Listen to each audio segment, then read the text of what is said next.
ओम नमो भगवते वासुदेवाय नमः। विष्णु पर्व 93वां अध्याय। इस अध्याय में हम जानेंगे नटवेशधारी यादवों का सुपुर और वज्रपुर में सफल अभिनय करके दानवों को रिझाकर उनसे उपहार पाना तथा प्रद्युम्न का प्रभावती के घर में प्रवेश। वैशंपायन जी कहते हैं, नरेश्वर तदंतर वज्रनाभ ने सुपुरवासी असुरों को आज्ञा दी कि इन नटों के लिए उत्तम गृह प्रदान करो, इन सब का आतिथ्य सत्कार करो, इन्हें उपहार में बहुत से रत्न तथा सुंदर एवं विचित्र वस्त्र प्रदान करो, साथ ही इन्हें सुख पहुँचाने के लिए ऐसी सामग्री भेंट करो जो मनुष्य मात्र के मन को प्रसन्न करने वाली हो। स्वामी की आज्ञा पाकर उन असुरों ने सब कुछ वैसा ही किया। पहले जिसके विषय में सुना गया था वही नट आया है। इस भावना ने सबके मन में नई उत्कंठा उत्पन्न कर दी थी। दैत्यों ने भद्र नामक नट को बड़ी प्रसन्नता के साथ उत्तम सत्कार प्रदान किया। उन्होंने वेश धारण के लिए उसे बहुत से रत्न दिए। तदंतर वर प्राप्त किए हुए उस नट ने वहाँ सुपुर में नृत्य किया और पुरवासियों के मन में महान हर्ष भर दिया। उसने रामायण नामक महाकाव्य की कथा वस्तु को लेकर वहाँ एक नाटक किया। उसमें यह दिखाया गया कि राक्षस राज रावण के वध की इच्छा से अप्रमेय स्वरूप भगवान विष्णु का भूतल पर अवतार हुआ। अनग लोमपाद ने महामुनि ऋष्यशृंग को कणिकाओं के साथ अपने यहाँ बुलवाया। फिर महाराज दशरथ ने ऋष्यशृंग के साथ उनकी पत्नी शांता को भी अपने यहाँ निमंत्रित किया। भरत नंदन राम लक्ष्मण शत्रुघ्न भरत ऋष्यशृंग तथा शांता का वेश उन्हीं के जैसे रूप वाले नटों ने धारण किया था। राजन जो राम के समय में जीवित थे, वे बूढ़े दानव भी उन्हें देखकर आश्चर्यचकित हो गए और कहने लगे, इनका रूप तो ठीक उन्हीं व्यक्तियों के तुल्य है। उनके संस्कार, अभिनय, प्रस्तावों का धारण तथा पात्रों का प्रथम दर्शन देखकर सभी दानव बड़े विस्मय में पड़ गए थे। उस नाटक में अनुरक्त हुए वे असुरगण नाट्य विषयों में बारंबार उठ उठकर बड़ी प्रसन्नता के साथ आश्चर्ययुक्त कोलाहल करते और संतुष्ट हो नटों को वस्त्र, गले का भूषण, कंकण, मनोहर हेम वैदुर्य भूषित हार देते थे। लोगों के इस प्रकार पृथक पृथक वस्तुओं की भेंट देने पर वे नट बहुत संतुष्ट हुए। उन्होंने उनके गोत्रों और पूर्वजों का उल्लेख करके उन असुरों और ऋषि मुनियों की भूरी भूरी प्रशंसा की। नरेंद्र, उस समय शाखानगर निवासी असुरों ने वज्रनाभ के पास उस दिव्य रूपधारी नट के पधारने का शुभ समाचार भेजा। भारत दैत्यराज ने पहले ही यह समाचार सुन लिया था, अतः उसने अत्यंत हर्षित होकर यह संदेश भेजा कि उस नट को वज्रपुर में ले आया जाए। दानवराज का वह आदेश सुनकर शाखानगर निवासी असुर नटवेशधारी यादवों को रमणीय वज्रपुर में ले गए। दैत्यराज ने उन्हें ठहरने के लिए विश्वकर्मा का बनाया हुआ सुंदर भवन प्रदान किया और जिन जिन वस्तुओं की इच्छा या आवश्यकता होती है उन सबको उन्होंने 100 गुना अधिक करके दे दिया।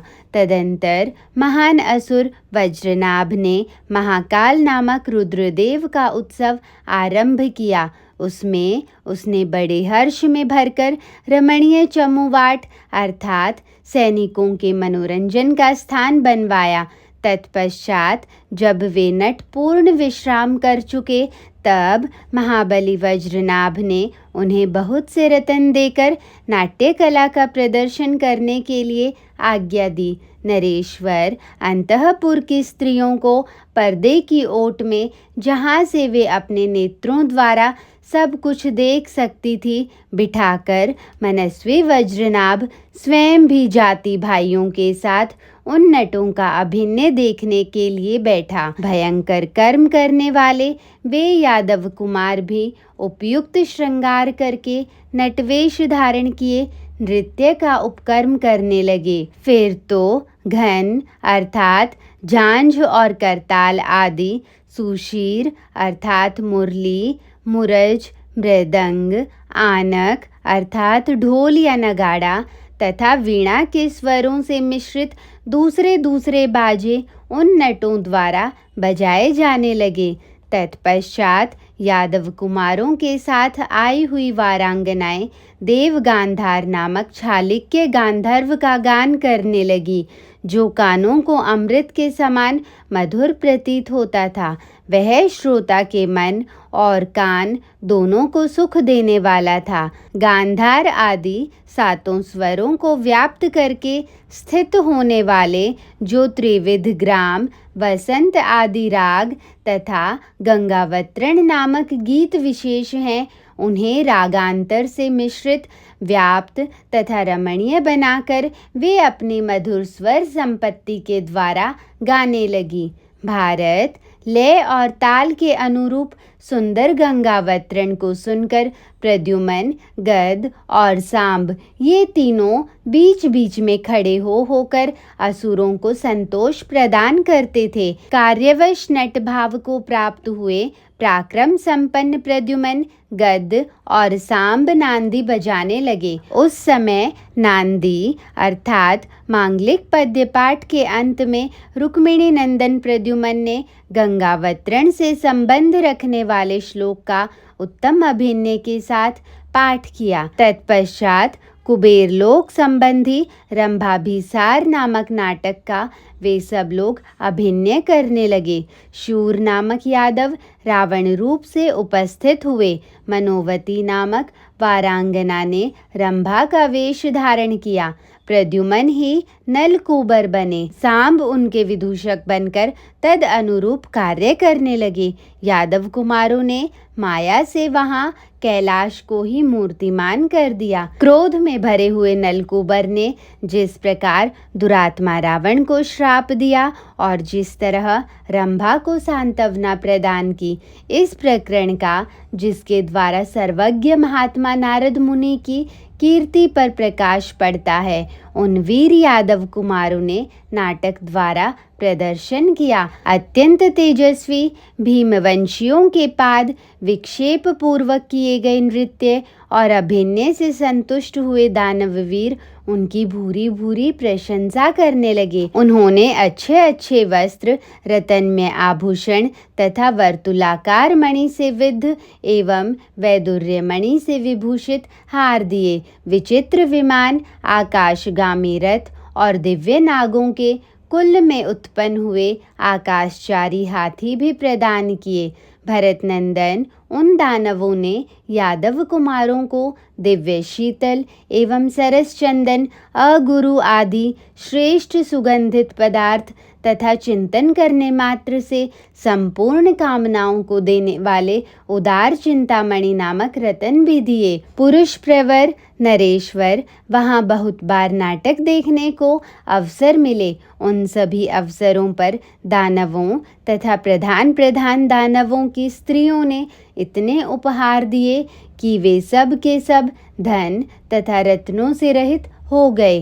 तब प्रभावती की सखी हंसी ने प्रभावती से कहा, अनिंदिते, मैं यादवों द्वारा सुरक्षित रमणीय द्वारकापुरी में गई थी। चारुलोचने, वहाँ एकांत में मैंने प्रद्युमन से भेंट की। शुचि स्मिते, तुम्हारी प्रद्युमन के प्रति जो भक्ति है उसकी भी मैंने उनसे चर्चा की। कमल लोचने, मेरी बात सुनकर उन्हें बड़ी प्रसन्नता हुई और उन्होंने आज ही प्रदोष काल में तुमसे मिलने का समय निश्चित किया है। अतः सुश्रोणी, आज ही तुम्हारी अपने प्राण वल्लभ से भेंट होगी, क्योंकि यदुकुल में उत्पन्न हुए पुरुष अपने प्रेमी जनों के प्रति कोई मिथ्या संदेश नहीं देते हैं। यह सुनकर प्रभावती को बड़ा हर्ष हुआ। वह उस हंसी से इस प्रकार बोली, सुंदरी, तुम पहले भी मेरे घर में रह चुकी हो, उसी तरह आज भी मेरे ही महल में शयन करो। विहंग में आज इस घर में तुम्हारे साथ रहकर ही मैं केशव कुमार प्रद्युमन का दर्शन करना चाहती हूँ। तुम्हारे साथ होने से मैं निर्भय रहूँगी। तब आकाशचारिणी हंसी ने अपनी कमल लोचना सखी प्रभावती से कहा, बहुत अच्छा, आज यहीं सोऊंगी। फिर वह प्रभावती की अटालिका पर आरूढ़ हुई।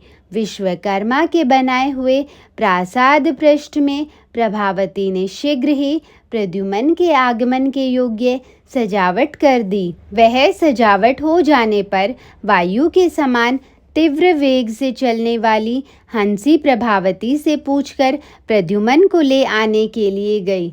पवित्र मुस्कान वाली वह हंसी नटवेशधारी प्रद्युमन के पास जाकर बोली, भगवान, आपने पहले से जो समय निश्चित कर रखा है वह आज की ही रात में आ रहा है।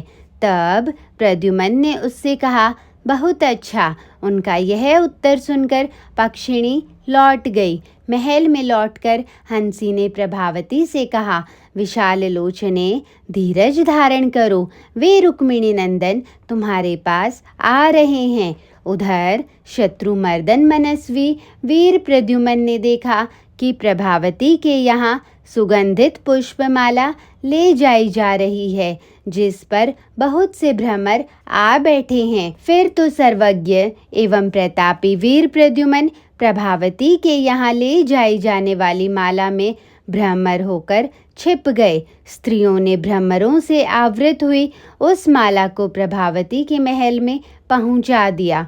फिर दूसरी स्त्रियों ने वह भ्रमरावृत माला प्रभावती के हाथ में दे दी। नरेश्वर प्रभावती ने उसे पास ही रख लिया। सौम्य संध्या काल उपस्थित होने पर वे भ्रमर चले गए। उन अपने सहायकों से बिछुड़कर वीर यदुश्रेष्ठ प्रद्युमन धीरे से प्रभावती के कान में पहने गए कमल में छिप गए।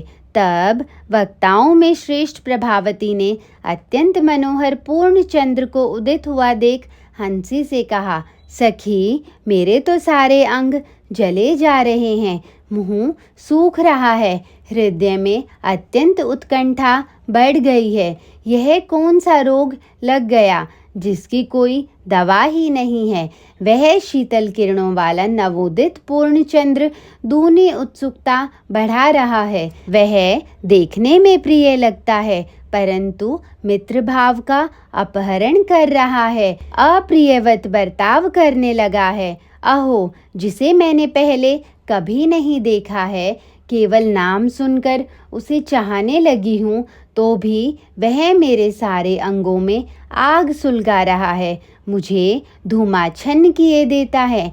नारी के इस स्वभाव को धिक्कार है। जैसा कि मैं बुद्धि से सोच रही हूँ, यदि मेरे प्रियतम नहीं आए तो मैं अकिंचन नारी उसी मार्ग को अपनाऊंगी जिस पर कुमुदवती चल चुकी है, अर्थात प्रियतम पति के जीते जी ही युवावस्था में मुझे अपने प्राणों का परित्याग करना पड़ेगा।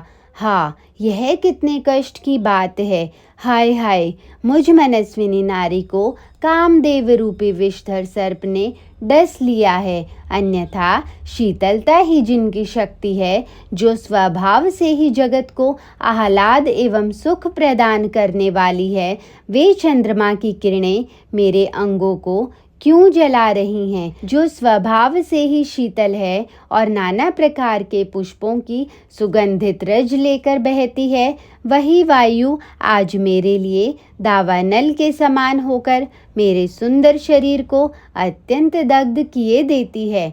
मैं बारंबार संकल्प कर रही हूँ कि मुझे अपने मन को स्थिर कर लेना चाहिए, परंतु मेरा मन काम से मथित होकर अत्यंत निर्बल हो गया है, अतः स्थिर नहीं हो पाता है।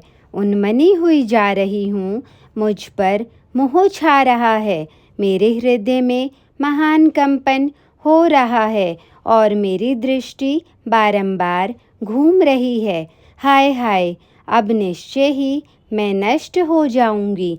इस प्रकार श्री महाभारत के खिलभाग हरिवंश के अंतर्गत विष्णु पर्व में वज्रनाभपुर में प्रद्युम्न का गमन विषयक 93वां अध्याय पूरा हुआ।